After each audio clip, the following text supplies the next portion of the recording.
ओम शांति। आज 9 मई 2026 की मुरली बहुत गहरी और प्रैक्टिकल है। बाबा आज हमें सबसे मूल पहचान याद दिलाते हैं। तुम यहाँ आए हो सेल्फ रियलाइज करने। ओम शांति। सेल्फ रियलाइजेशन शब्द तो बहुत लोग बोलते हैं, लेकिन बाबा के अनुसार इसका असली अर्थ क्या है? बाबा कहते हैं अपने को आत्मा समझना, देह नहीं। सिर्फ बोलना नहीं, प्रैक्टिकली एक्सपीरियंस करना कि मैं ये शरीर नहीं, मैं ज्योति बिंदु आत्मा हूँ। मतलब बॉडी कॉन्शियसनेस से सोल कॉन्शियसनेस में शिफ्ट होना। एग्जैक्टली। अभी दुनिया का पूरा जीवन देह अभिमान पर चल रहा है। मेरा शरीर, मेरा नाम, मेरा रिलेशन, मेरा स्टेटस। लेकिन आत्मा खुद को भूल गई है। और इसी कारण दुख है। हाँ, क्योंकि जो चीज टेम्पररी है, आत्मा उसी को मैं मान बैठी है। बाबा कहते हैं पहले खुद को पहचानो, फिर बाप को पहचानो। आज मुरली में सेल्फ रियलाइजेशन और गॉड रियलाइजेशन दोनों का कनेक्शन बताया गया। बहुत सुंदर कनेक्शन है। जब तक आत्मा खुद को नहीं पहचानती, तब तक परमात्मा को भी सही रूप में नहीं पहचान सकती। मतलब सेल्फ रियलाइजेशन फर्स्ट स्टेप है। हाँ, अगर मैं खुद को शरीर समझता हूँ तो परमात्मा भी मुझे फिजिकल फॉर्म में चाहिए होगा।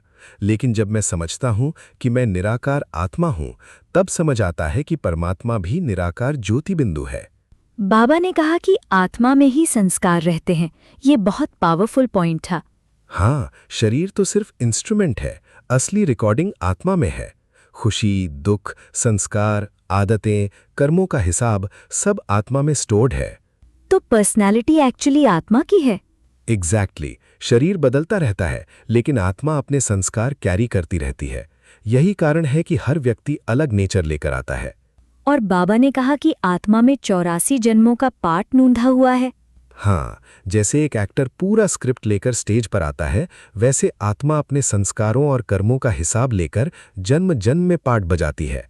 लेकिन दुनिया में लोग आत्मा का साक्षात्कार अलग तरीके से इमेजिन करते हैं। सही कहा। कोई सोचता है बड़ी लाइट दिखेगी, कोई मिरेकल होगा। लेकिन बाबा कहते हैं आत्मा का साक्षात्कार मतलब ये क्लियर रियलाइजेशन कि मैं कौन हूँ। तो अगर कोई पूछे क्या तुमने आत्मा का साक्षात्कार किया है, तो बाबा कहते हैं हाँ, क्योंकि अब हमें पता है आत्मा क्या है, कैसी है, उसका रोल क्या है, उसके संस्कार क्या है। आज बाबा ने देही अभिमानी बनो पर बहुत जोर दिया। हाँ, देहाभिमानी मतलब शरीर को मैं मानना, और देही अभिमानी मतलब शरीर का उपयोग करते हुए भी अवेयरनेस आत्मा की रखना। प्रैक्टिकल लाइफ में ये कैसे पॉसिबल है? हर एक्शन से पहले पॉज लेकर खुद को याद दिलाओ, मैं आत्मा हूँ, ये शरीर मेरा कॉस्ट्यूम है। धीरे धीरे अवेयरनेस स्टेबल होने लगती है। बाबा ने ये भी कहा कि सुनने वाली आत्मा है और सुनाने वाला परमात्मा। ये बहुत सटल पॉइंट है। वास्तव में knowledge soul to supreme soul communication है। शरीर सिर्फ माध्यम है। मतलब रियल कॉन्वर्जेशन इनविजिबल लेवल पर हो रही है। हाँ, इसीलिए बाबा कहते हैं अपने को आत्मा समझ मुझसे सुनो, तभी ज्ञान दिल तक जाता है। आज एक और पावरफुल बात थी कि भक्ति से न आत्मा का रियलाइजेशन होता है न परमात्मा का। हाँ, भक्ति भावना देती है, लेकिन रियलाइजेशन नहीं। नॉलेज और योग से रियलाइजेशन होता है। इसलिए लोग पूजा तो करते हैं, लेकिन कंफ्यूजन में रहते हैं। एग्जैक्टली। कोई कहता है आत्मा परमात्मा में मिल जाती है, कोई कहता है सब भगवान है, कोई कहता है भगवान सर्वव्यापी है। बाबा क्लैरिटी देते हैं। और क्लैरिटी क्यों जरूरी है? क्योंकि गलत पहचान इक्वल्स गलत डायरेक्शन। अगर डेस्टिनेशन क्लियर नहीं तो जर्नी भी कंफ्यूज्ड होगी। आज मुरली में चित्रों का भी इम्पोर्टेंस बताया गया। हाँ, बाबा कहते हैं जैसे मैप देखकर कंट्रीज समझते हैं, वैसे स्पिरिचुअल पिक्चर्स से सृष्टि चक्र समझ में आता है। मतलब पिक्चर सिर्फ डेकोरेशन नहीं है। नहीं, वे टीचिंग टूल्स हैं।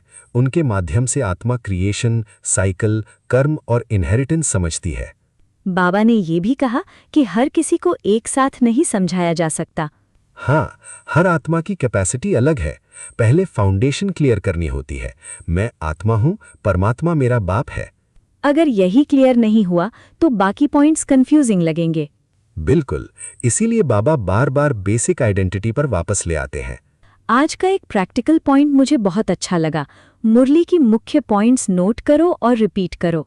हाँ, सिर्फ सुन लेना काफी नहीं, रिपीट करने से ज्ञान बुद्धि में बैठता है और फिर व्यवहार में आता है। मतलब मनन जरूरी है। बहुत जरूरी, वरना नॉलेज इन्फॉर्मेशन बनकर रह जाती है, ट्रांसफॉर्मेशन नहीं बनती। आज के वरदान में नंबर 1 बिजनेसमैन कहा गया, इसका स्पिरिचुअल मीनिंग क्या है? मतलब हर सेकंड प्रॉफिटेबल बनाओ, कोई भी थॉट वेस्ट ना जाए, हर संकल्प में कमाई हो, याद, सेवा, शुभ भावना, शांति। तो रियल लॉस क्या है? व्यर्थ सोच, नेगेटिव थिंकिंग, टाइम वेस्ट, यही स्पिरिचुअल बैंक्रप्सी है। और स्लोगन भी पावरफुल था, जो मांगता है वो खुशी के खजाने से संपन्न नहीं हो सकता।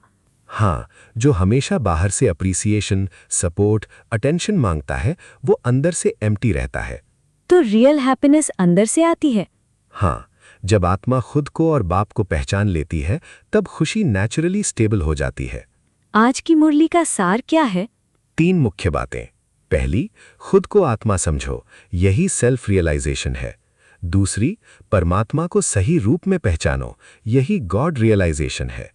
तीसरी, देही अभिमानी बनकर याद में रहो, यही पावन बनने का रास्ता है।